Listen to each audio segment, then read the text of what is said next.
ജനകീയ സമരങ്ങളെ കള്ളക്കേസിൽ മുക്കി ഇല്ലാതാക്കാമെന്ന തെറ്റിദ്ധാരണ വേണ്ടെന്ന് കോൺഗ്രസ് കവളങ്ങാട് ബ്ലോക്ക് പ്രസിഡന്റ് ബാബു ഏലിയാസ്. കള്ളക്കേസാണെന്ന് ജനങ്ങൾ തിരിച്ചറിയുകയും ജനകീയ പ്രക്ഷോഭങ്ങൾ സംഘടിപ്പിക്കുകയും ചെയ്തപ്പോൾ MLA ഇടപെട്ടാണ് പിൻവലിപ്പിച്ചതെന്ന് കാണിക്കുന്നത് ശരിയല്ലെന്നും CPMന്റെ വിജയമാണിതെന്ന് കൊട്ടിഘോഷിച്ച് ജനങ്ങളുടെ കണ്ണിൽ പൊടിയിടണ്ടെന്നും ബാബു ഏലിയാസ് പറഞ്ഞു.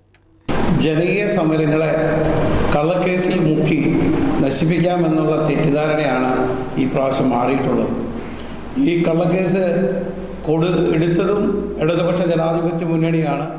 അത് കള്ളക്കേസാണെന്ന് ജനങ്ങൾക്ക് ബോധ്യപ്പെട്ട് വലിയൊരു ജനകീയ പ്രക്ഷോഭങ്ങൾ നടന്നപ്പോൾ അത് പിൻവലിച്ച് അത് CPM ആണ് പിൻവലിച്ചതെന്നും MLA ഇടപെട്ടിട്ടാണ് പിൻവലിച്ചത്. എന്നാൽ MLAക്ക് ഇത് കേസെടുക്കാതിരിക്കാൻ പാടില്ലായിരുന്നു. അപ്പോൾ ഇത് ഇങ്ങനെ കേസെടുത്ത് ജനകീയ സമരങ്ങളെ അടിച്ചമർത്താം എന്നൊരു മോഹം ഇടതുപക്ഷ മുന്നണിക്ക് ഉണ്ടായിരുന്നു.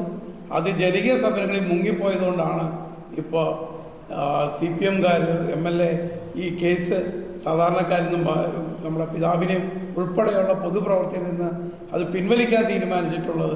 അതല്ലാതെ CPMൻ്റെ അതൊരു വിജയമായി CPM കൊട്ടിഘോഷിക്കുന്നുണ്ട്.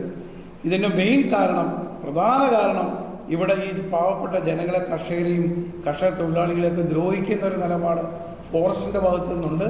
അതിനെതിരെ ശക്തമായ നടപടികളും സമരങ്ങളും കോൺഗ്രസ് കൈക്കൊള്ളുന്നുള്ളതിന് ഉത്തമ ഉദാഹരണമായിരുന്നു ഈ സമരത്തിന് നേതൃത്വം കൊടുത്ത കോൺഗ്രസ് പാർട്ടിയുടെ തീരുമാനം.